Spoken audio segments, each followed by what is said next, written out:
Exponential functions represent quantities that increase or decrease at a constant percentage rate. Exponential functions specifically are functions that have the variable in the exponent.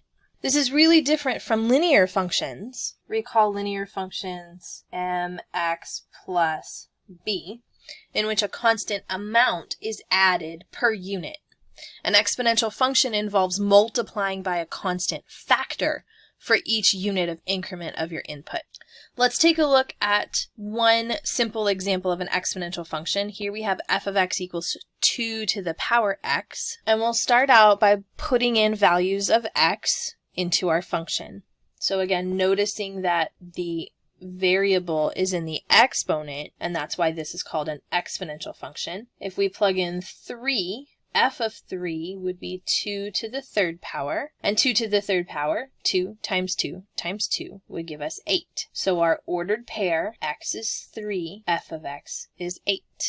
Plugging in 2, 2 squared, 2 times 2 is 4. Plugging in 1, 2 to the first power just means we have 2. And then we get to my favorite numbers, 0, -1, and -2 for exponents. Let's explore these exponential numbers for a second.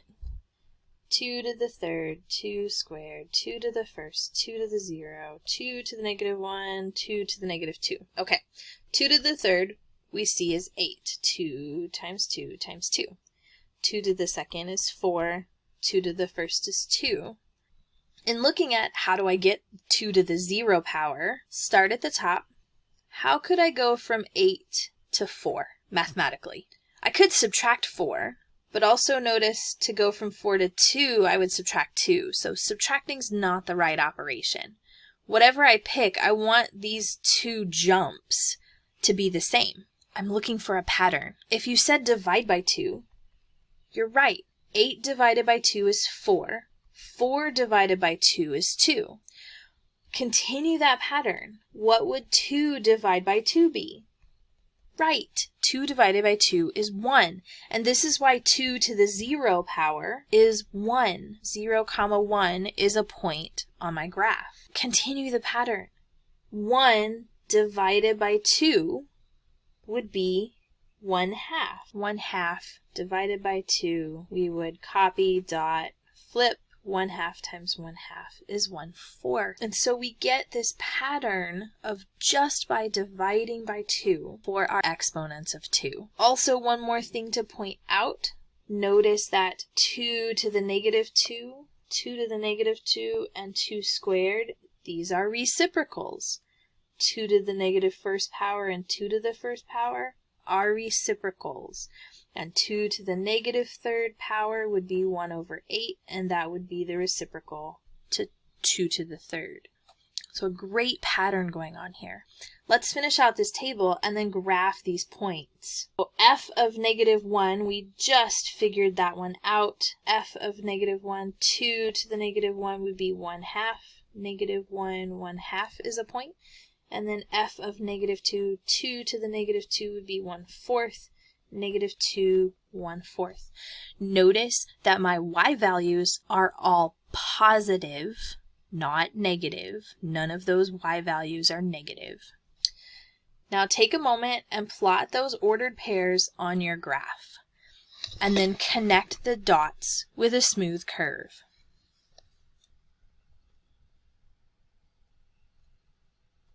And hopefully you get a curve that looks a lot like mine. This is the graph of the function 2 to the power x.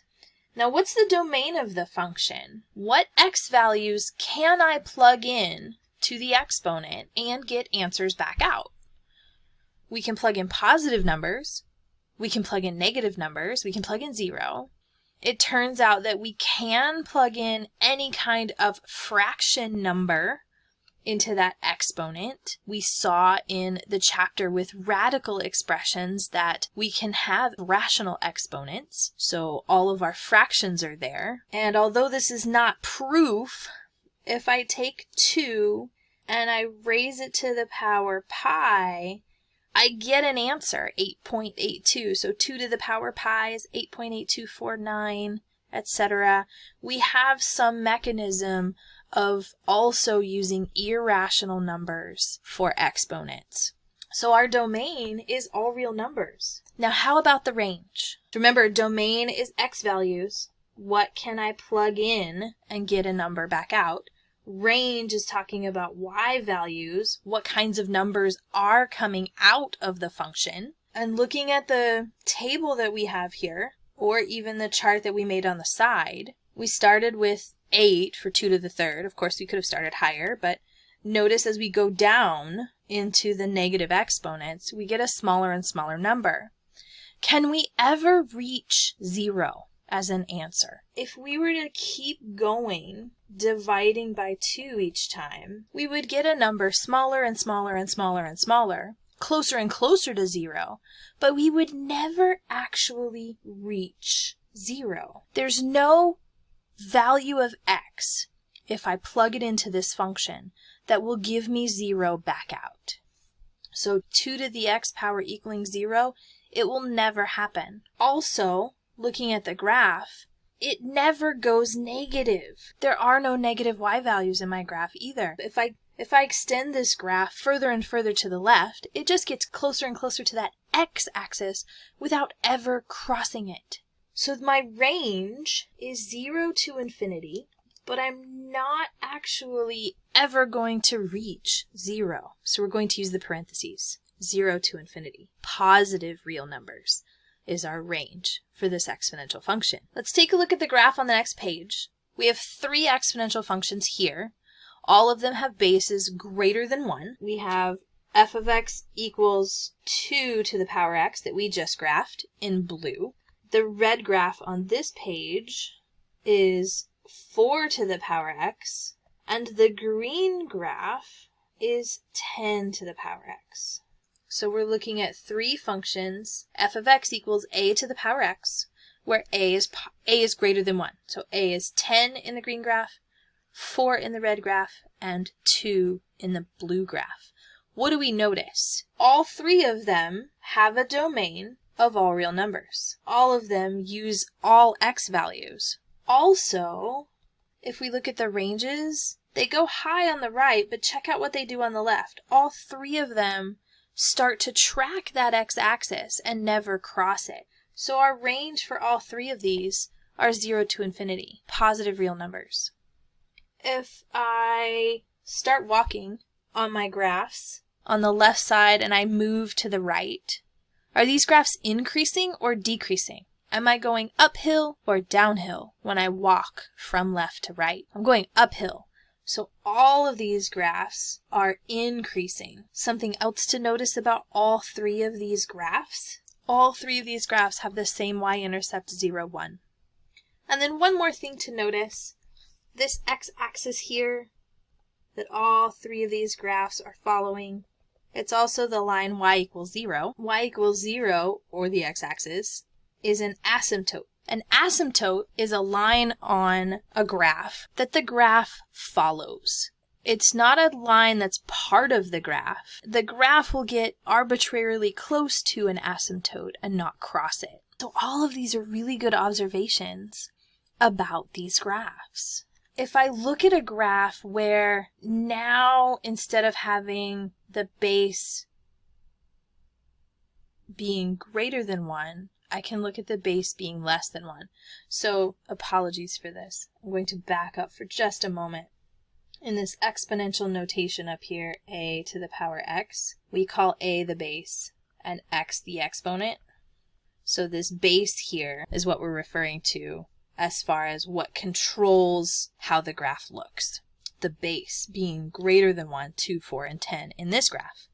If we flip the page, now we're looking at 3 exponential functions where the base is between 0 and 1. So the blue graph, we have 1/2 to the power x, the red graph 1/4 to the power x, and the green graph 1/10 to the power x.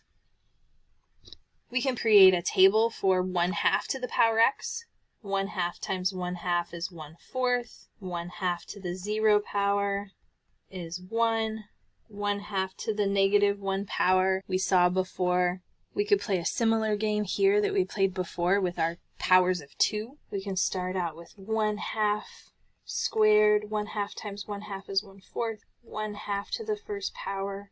1/2 to the 0. 1/2 to the -1. 1/2 to the -2, etc. Notice in this pattern it's a little bit different. To go from 1/4 to 1/2, we could multiply by 2. 1/2 to 1, multiply by 2. So 1/2 to the -1 power, multiply by 2. So we still have a pattern, but this time we're using a different base, so we're getting different results. So the negative exponent causing that 1/2 to get the reciprocal gives us a 2, and so forth. And sure enough, we can see these points on this blue graph: -3, 8, -2, 4, -1, 2, 0, 1, 1, 1/2, 2, 1/4, etc. So we have those points again. Let's talk about what we notice about graphs. How about the domain? Right, the domain doesn't change. -infinity to +infinity, all real numbers again. The range? The range is the same as the previous graphs too, 0 to infinity. We're only looking at positive y values in the graph. Now, if I draw my little figurine on the graph and I walk from left to right, or how am I walking? Am I walking uphill or downhill? Right, I'm walking downhill. These are decreasing. I'm walking downhill as I move from left to right. If I look at the y-intercept, just like before, the y-intercept is 0, 1. And then how about the asymptote? Do we have an asymptote here? And we do. X-axis again. The only thing that's different between these graphs and the previous set of graphs is that the base greater than 1 are increasing functions. The base between 0 and 1 are decreasing functions. Everything else stays the same if we just have a number to the exponent.